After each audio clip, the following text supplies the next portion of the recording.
여러분 안녕하세요. 우리는 지금까지 산상수훈을 통하여 아버지의 뜻대로 행하는 자라야 천국에 들어갈 수 있다는 말씀이 하나님의 아들이 전하신 복음에 순종하는 것임을 살펴보았습니다.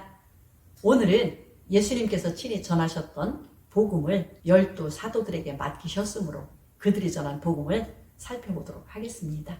누가복음 10장 16절.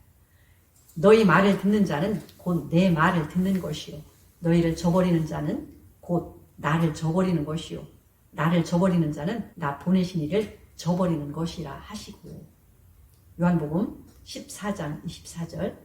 나를 사랑하지 아니하는 자는 내 말을 지키지 아니하나니 너희의 듣는 말은 내 말이 아니요 나를 보내신 아버지의 말씀이니라. 요한복음 17장 14절. 내가 아버지의 말씀을 저희에게 주었사오매 세상이 저희를 미워하였사오니 이는 내가 세상에 속하지 아니함같이 저희도 세상에 속하지 아니함을 인함이니이다. 저희를 진리로 거룩하게 하옵소서. 아버지의 말씀은 진리니이다. 내가 비옵는 것은 이 사람들만 유함이 아니요 또 저희 말을 인하여 나를 믿는 사람들도 유함이니 아버지께서 내 안에 내가 아버지 안에 있는 것 같이 저희도 다 하나가 되어 우리 안에 있게 하사 세상으로 아버지께서 나를 보내신 것을 믿게 하옵소서. 모형인 침례 요한의 침례를 받은 사람들 중 예수님의 제자가 된 사람들은 예수님께 속한 물 침례를 다 받았고 그들 중에서 선택받은 사도들이 물 침례를 준 사실을 요한복음 3장과 4장에서 기록을 하고 있어요.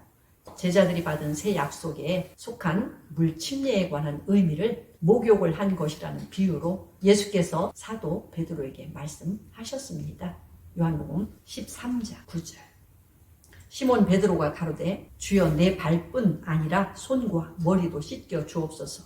예수께서 가라사대 이미 목욕한 자는 발밖에 씻을 필요가 없느니라. 온 몸이 깨끗하니라. 너희가 깨끗하나 다는 아니니라 하시니. 나아만 장군이 요단강에서 물로 씻을 때 죄의 모형인 문둥병이 깨끗게 되었던 것처럼 신약에 속한 물 침례를 받을 때 문둥병의 실체가 되는 죄가 깨끗하게 씻어졌다는 가장 놀라운 표적이라는 말씀입니다. 이제는 발만 씻으면 된다는 비유는 물 침례를 받은 후에 혹시 실수로 죄를 짓는다면 다시 진실한 회개를 통하여 용서받을 수 있다는 의미입니다.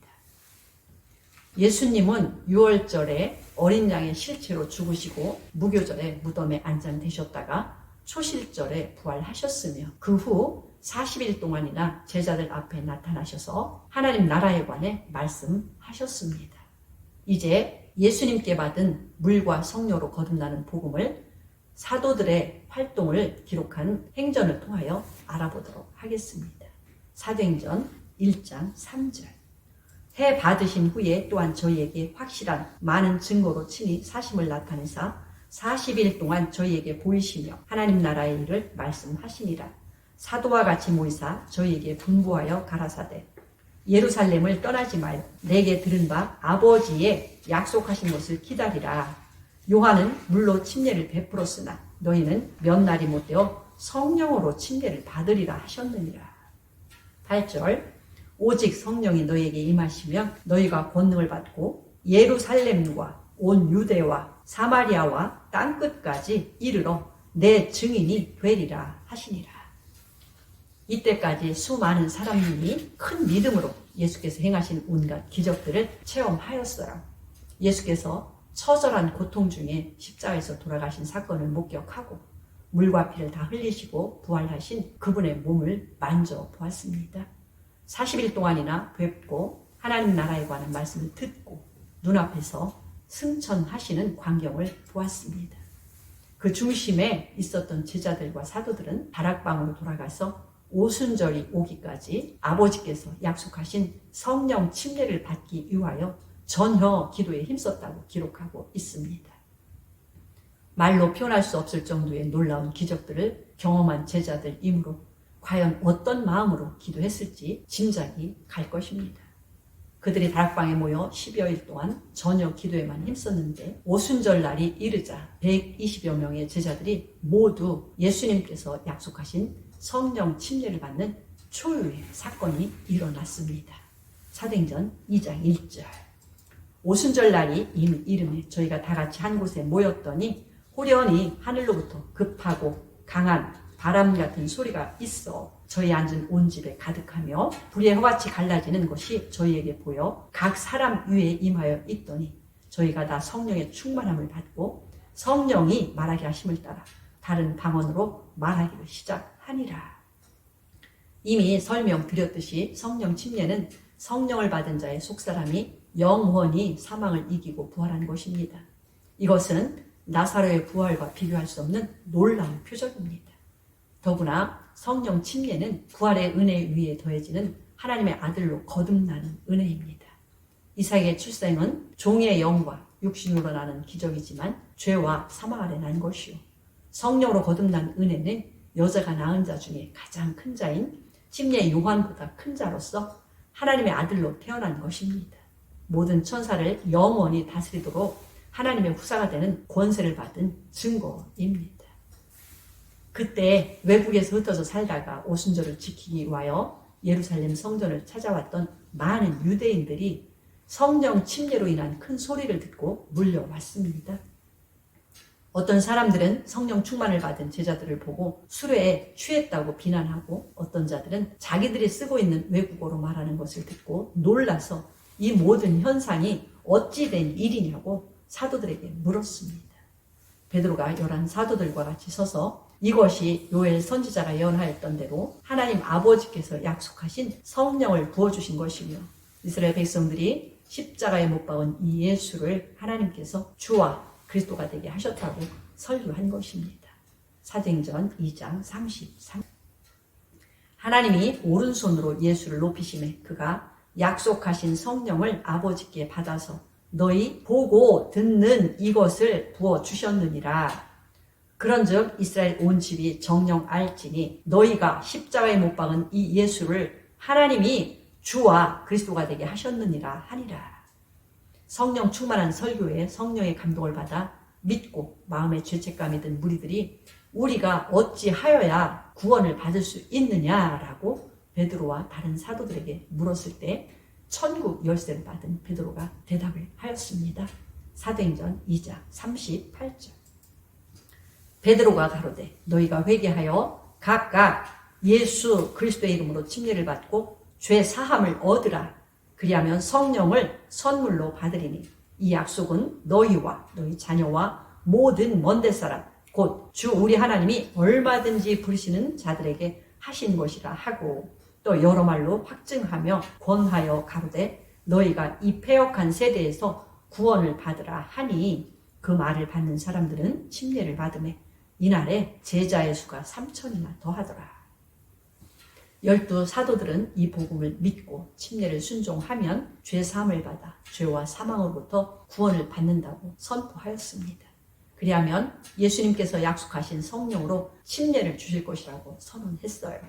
이 약속은 하나님께서 은혜의 복음으로 부르시는 모든 사람에게 하신 것이라고 했습니다. 이 복음을 믿고 순종하여 구원을 받으라는 권고를 들은 사람들 중에 3,000명이 예수 이름으로 침례를 받고 죄에서 구원을 받았다고 증거하고 있습니다. 교회는 첫날부터 이 영원한 진리의 반석 위에 세워졌습니다. 이 복음이 예루살렘과 온 유대로 퍼졌으며 유대교 지도자들로부터 핍박이 일어났고 스데반이 순교를 당했습니다. 빌립이 이 복음을 유대인과 이방인의 혼혈 죽인 사마리아에 전파하게 됩니다. 사도행전 8장 4절. 그 흩어진 사람들이 두루 다니며 복음의 말씀을 전할때 빌립이 사마리아 성에 내려가 그리스도를 백성에게 전파하니 무리가 빌립의 말도 듣고 행하는 표적도 보고 일심으로 그의 말하는 것을 쫓더라. 빌립이 하나님 나라와 및 예수 그리스도의 이름에 관하여 전도함을 저희가 믿고 남녀가 다 침례를 받으니 예루살렘에 있는 사도들이 사마리아도 하나님의 말씀을 받았다 함을 듣고 베드로와 요한을 보내매 그들이 내려가서 저희를 위하여 성령 받기를 기도하니 이는 아직 한 사람에게도 성령 내리신 일이 없고 오직 주 예수 이름으로 침례만 받을 뿐이로라. 이에 두 사도가 저희에게 안수함에 성령을 받는지라. 사마리아 성에 빌립이 복음을 전도하자 수많은 기적이 일어났습니다. 그러나 빌립이 전한 복음은 그런 기적을 행하기 위한 것이 아니라 죄 사함을 위한 예수 이름의 물침례를 주는 것이었습니다. 이 소식을 들은 사도들이 천국 열쇠를 받은 사도 베드로와 요한을 보내어 그들에게 안수하였을 때 성령 침례를 받고 거듭났다고 증거하고 있습니다.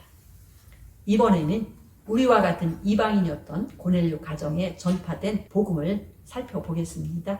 사도행전 10장 1절부터 6절에는 이탈리아 군대의 백부장이었던 고넬료와 그 가족들은 이방인이었지만 유대교에 입교하여 경건하고 온 집으로 더불어 하나님을 경외하며 항상 기도하고 백성을 많이 구제했던 믿음의 가정이었습니다. 어느 날 하나님께서 고넬료에게 천사를 보내어 그와 온 가족이 구원 얻을 복음을 듣도록 베드로를 청하라고 지시하셨습니다. 이 말씀을 통하여 우리는 많은 기도를 응답받고 경건하게 살며 구제도 많이 하고 환상까지 보는 신자일지라도 죄로부터 구원을 받는 것이 아니라는 매우 중요한 진실을 알 수 있습니다. 사도행전 11장 13절 그가 우리에게 말하기를 천사가 내 집에 서서 말하되 내가 사람을 요바에 보내어 베드로라 하는 시몬을 청하라. 그가 너와 내 온 집에 구원 얻을 말씀을 내게 이르리라 함을 보았다 하거늘. 이때 하나님께서 베드로에게도 환상 중에 나타나셔서 고넬료의 가정에 가서 구원 얻을 말씀을 전하라고 지시함으로써 베드로가 고넬료의 가정에 가서 복음을 전하게 됩니다. 사도행전 10장 43절 저에 대하여 모든 선지자도 증거하되 저를 믿는 사람들이 다 그 이름을 힘입어 죄사함을 받는다 하였느니라. 베드로가 이 말할 때에 성령이 말씀 듣는 모든 사람에게 내려오시니 베드로와 함께 온 할례받은 신자들이 이방인들에게도 성령 부어주심을 인하여 놀라니 이는 방언을 말하며 하나님 높임을 들음이로라. 이에 베드로가 가로되 이 사람들이 우리와 같이 성령을 받았으니 누가 능히 물로 침례 줌을 금하리요 하고 명하여 예수 그리스도의 이름으로 침례를 주라 하니 저희가 베드로에게 수일 더 유하기를 청하니라. 사도행전 11장 15절 내가 말을 시작할 때에 성령이 저희에게 임하시기를 처음 우리에게 하신 것과 같이 하는지라. 내가 주의 말씀에 요한은 물로 침례를 주었으나 너희는 성령으로 침례를 받으리라 하신 것이 생각났노라. 이렇게 하나님께서 천국 열쇠를 받은 베드로와 경건했던 고넬료 가정에게 환상 중에 나타나셔서 명하신 사건은 고넬료 가정이 받은 복음이 하나님께서 옳다고 인정하신 복음인 것을 확인할 수 있습니다. 오늘날도 누구든지 모든 족속에게 주신 동일한 복음을 믿고 물침례를 순종함으로써 죄사함을 받으며 성령으로 침례를 받음으로써 거듭나면 천국에 들어갈 수 있다고 확신하게 됩니다. 정리해 보겠습니다. 예수께서 전하신 물과 성령으로 거듭나는 복음, 위로부터 속사람이 진리의 말씀으로 거듭나는 복음을 사도들에게 맡겨 주셨습니다. 베드로를 포함한 12사도는 예수 이름으로 침례를 받아 죄사함을 받고 성령을 선물로 받으라고 분명하게 설교하였습니다. 예수님의 말씀을 따라 물로 나는 것은 예수 이름으로 침례를 받아 죄를 사함받는 것이요 성령으로 거듭나라는 말씀은 회개한 사람의 마음속으로 성령 침례를 받아 성령을 모셔드리는 것입니다.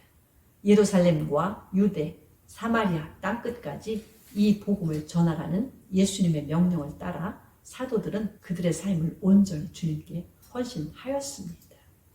초대교회 때부터 전파된 사도적인 복음을 믿고 순종할 수 있는 은혜야말로 가장 복된 은혜입니다. 이 진리의 복음을 예수께서 오시는 그날까지 주 우리 하나님이 얼마든지 부르시는 이들에게 전파하기를 간절히 원합니다. 아직 예수께서 전파하신 이 복음을 믿고 순종하지 않은 분들이 계신다면 고넬료의 가정에게 임한 은혜가 있기를 간절히 기도드립니다. 아멘.